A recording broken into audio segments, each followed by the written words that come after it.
گھر والوں کے اوپر پریشر کیا گیا. جو بھی انہوں نے ساری پریس کانفرنس میں بات کی, وہ جو دل ہی ٹوٹتا ہے وہ دیکھ کے. ان کے اوپر ایک مکمل تحقیقات کے لیے ایک جوڈیشل کمیشن بنایا جائے.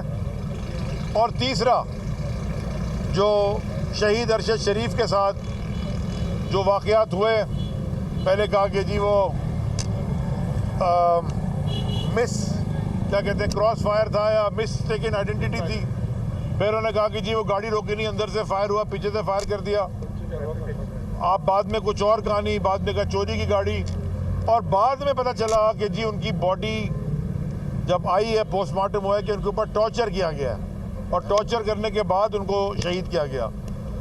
اور یہ کینیا کی جو پولیس ہے, وہ کینیا کی آفیشیل پولیس کا بیان بار بار بدلا ہے. پہلے تو میں سوال یہ پوچھتا ہوں کہ یہ ایک ڈپلومیٹک انسیڈنٹ کیوں نہیں بنا؟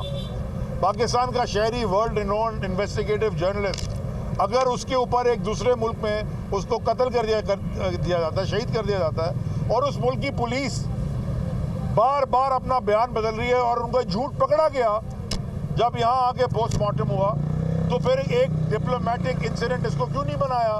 کیوں نہیں ان کے سفیر کو بلایا گیا فارن آفس نے, اور کیوں سوال نہیں پوچھا گیا؟ تو اس کے اوپر جو ساری چیزیں چھپائی جا رہی ہیں, تو ہماری ڈیمانڈ تیسری ہے, سپریم کورٹ آف پاکستان اس کی بھی ڈیٹیل میں تحقیقات کرے, تاکہ جو ارشد شریف شہید کے ساتھ گزری اور جو ان کے فیملی کے ساتھ گزری ہے, وہ ایک دفعہ کلیئرٹی سے سامنے آئے. بیکاز اس ملک میں چیزیں چھپ جاتی ہیں اور سامنے نہیں لائی جاتی. عوام ڈیمانڈ کرتی ہے, عوام کے الیکٹڈ نمائندے ڈیمانڈ کرتے ہیں کہ جو کچھ سچ ہے وہ سچ سامنے آنا چاہیے, اور جو بھی لوگ اس میں ملوث ہیں, جس رنگ کے بھی کپڑے انہوں نے پہنے ہوئے ہیں, جہاں بھی وہ کام کرتے ہیں, ان کو کیفے کردار تک پہنچنا چاہیے. بسم اللہ الرحمن الرحیم. میں یہاں پر صرف یہ بات کرنا چاہتا ہوں کہ ہمارے ملک کے سب سے بڑی سیاسی جماعت کے لیڈر عمران خان کے اوپر قاتلانہ حملہ ہوا. انہوں نے 3 نام دیے, ایک شہباز شریف وزیر اعظم پاکستان, ایک رانا ثناء اللہ جو اس وقت ہارٹ اٹیک میں اسپتال میں پڑے ہوئے ہیں. میری اللہ سے دعا ہے کہ ان کو صحت بھی عطا کریں اور عقل سلیم بھی عطا کریں, اور اللہ کرے وہ جلدی صحت یاب ہو جائیں تاکہ اپنی وہ سزا بھی پوری کاٹ سکیں. اچھی بات کی علی نے. یہ کیا بات ہے کہ اگر کوئی طاقتور شخص کے اوپر آپ کو شک ہو تو آپ اس کے خلاف ایف آئی آر نہیں کٹوا سکتے؟ یہ کیا بات ہے؟ یہ کون سے ملک کا نظام ہے کہ کیونکہ آپ نے ایک طاقتور کرسی پر تشریف رکھی ہوئی ہے تو لہٰذا آپ کے لیے بات کوئی نہیں کر سکتا؟ یہ جو کنگ چارلز ہے میں اپنی ایک درخواست جمع کروائی ہے, جس میں کہ ہم چیف جسٹس آف پاکستان سے یہ گزارش کر رہے ہیں کہ آئین کی article 184(3) read with Supreme Court rules 1980 rule 32(2) ہماری ایک پٹیشن داخل کی جائے, انٹرٹین کی جائے, جس میں ہم درخواست کر رہے ہیں چیف جسٹس صاحب سے کہ ایک جوڈیشل کمیشن وہ تشکیل دیں. وہ جوڈیشل کمیشن جس کی ہم درخواست کر رہے ہیں, ہم سمجھتے ہیں کہ بہت سے امپورٹنٹ ایونٹس رونما ہوئے ہیں اور ان کا پروب درکار ہے. بہت سے پاکستانی پارلیمنٹیرینز اور عام شہری حقائق جاننا چاہتے ہیں کہ حقیقت کیا ہے.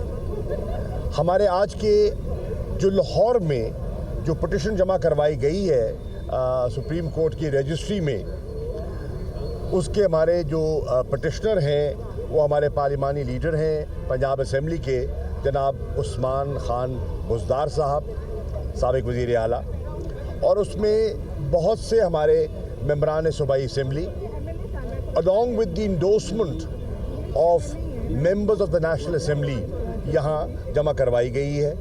اسی طرح ہماری ایک پٹیشن اسلام آباد میں جس میں ہمارے سینیٹرز بھی ہیں, ممبران نیشنل اسمبلی بھی ہوں گے, اور وہاں جو قریبی دوست وہاں موجود تھے جن کو وہاں کنوینئنٹ تھا انہوں نے جمع کروائی ہے. کراچی میں ہمارے جو سندھ اسمبلی کے ممبران ہیں, اور پشاور میں ہمارے جو خیبر پختونخوا کے members of the national assembly اور members of the provincial assembly, اسی طرح کوئٹہ میں ہمارے جو پروونشل اسمبلی کے ممبرز ہیں اور جو ممبران پارلیمنٹ ہیں, انہوں نے پٹیشن جمع کروائی ہے. ہم چاہ رہے کیا ہیں؟ بنیادی طور پر ہم نے جو پروب کی ہم درخواست کر رہے ہیں, جو جوڈیشل کمیشن کی ہم درخواست کر رہے ہیں, ہم چاہتے ہیں کہ 3 نقطوں پر وہ توجہ دیں. نمبر 1, عمران خان صاحب کے خلاف ایک اسیسینیشن پلاٹ اور اسیسینیشن اٹیمپٹ جس میں اللہ نے ان کو محفوظ کیا ہوا, ہم چاہتے ہیں کہ اس کا پروب ہونا چاہیے اور حقائق اور ذمہ داران قوم کے سامنے آنے چاہیے. دوسری بات اسی سے اٹیچڈ ہے کہ جب یہ واقعہ رونما ہو جاتا ہے تو ہم ایک FIR رجسٹر کرنے کی جستجو کرتے ہیں, کاوش کرتے ہیں. ہماری FIR انٹرٹینڈ نہیں ہوتی, جو کہ کمپلیننٹ کا بنیادی حق ہے. اس میں جو ہمارے کمپلیننٹ ہیں وہ نشاندہی کرتے ہیں 3 حضرات کی جو ان کی نظر میں جن کی تحقیق ہونی چاہیے, اور وہ ان کو ایکیوزڈ ٹھہراتے.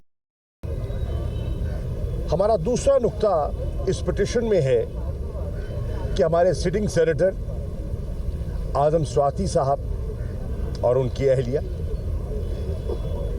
کی تضحیک اور ایک ایسی دردناک ایک کہانی ہے جو آپ کے سامنے ہے, جس کا ذکر کرتے ہوئے بھی تکلیف ہوتی ہے.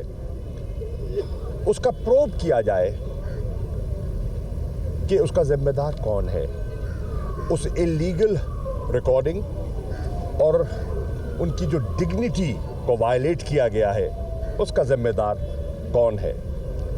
ہماری اس پٹیشن میں تیسری جو ہماری درخواست ہے, جو ہم سمجھتے ہیں کہ اس جوڈیشل کمیشن کو جس پر غور و فکر کرنا چاہیے, وہ ہے ہمارے مشہور جرنلسٹ جناب ارشد شریف صاحب, جن کو کینیا میں قتل کیا گیا, اسیسنیٹ کیا گیا, اور مختلف قسم کی کیاسرائیاں اور مختلف قسم کی کہانیاں جو ہیں وہ آپ کے سامنے ہیں کہ حقائق کیا ہیں.